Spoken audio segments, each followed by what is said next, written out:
It's the most violent gang in America. You gotta shoot at people, you gotta kill people. It has 10,000 foot soldiers in the U.S., spreading its brutal ways across 33 states. Signs of gang activity are statewide, even rural areas. And now, it's going international, fueled by migration across the Western Hemisphere, leaving its bloody mark from Central America to the American heartland. It's like a virus. Really, that's what it is. It's like something that is spreading out. Police in a half-dozen countries struggle to crack its code and decipher its methods. Now, for the first time, answers from the inside. A gangster who says he shot his first enemy at age 9. A convicted killer.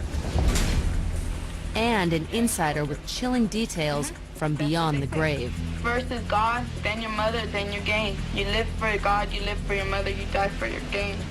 We penetrate the gang that is sweeping across an entire continent and reveal the world they live, die, and kill for.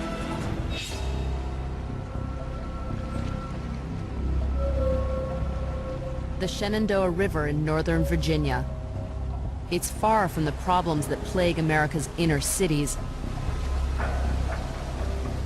But on July 13th, 2003, it's the scene of a shocking crime. An assassination.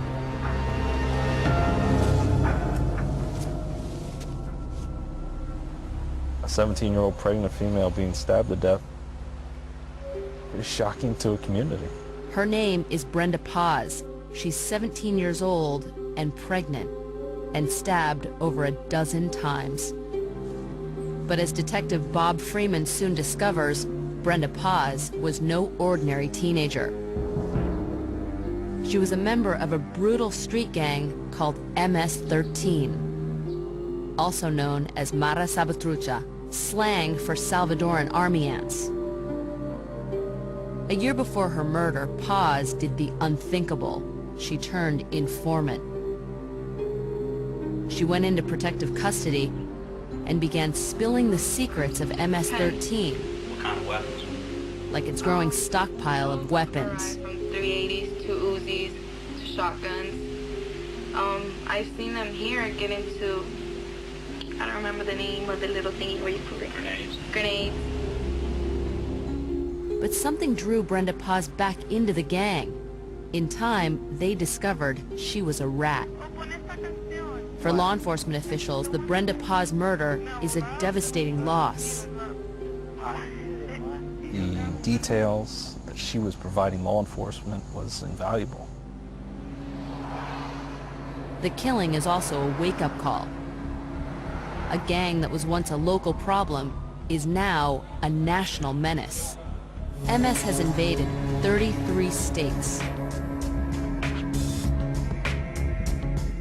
and 6 countries from El Salvador to Canada. Authorities estimate there are up to 10,000 hardcore members in the U.S. alone and from 50 to 100,000 worldwide. MS-13 has been seen across the country. They've committed various acts, including murder, maimings, chopping of hands. These are showing up in small communities. They're showing up in the schools. They want to become known as one of America's baddest gangs. And it doesn't stop in the U.S. MS-13 operates in Honduras, Guatemala, and Mexico.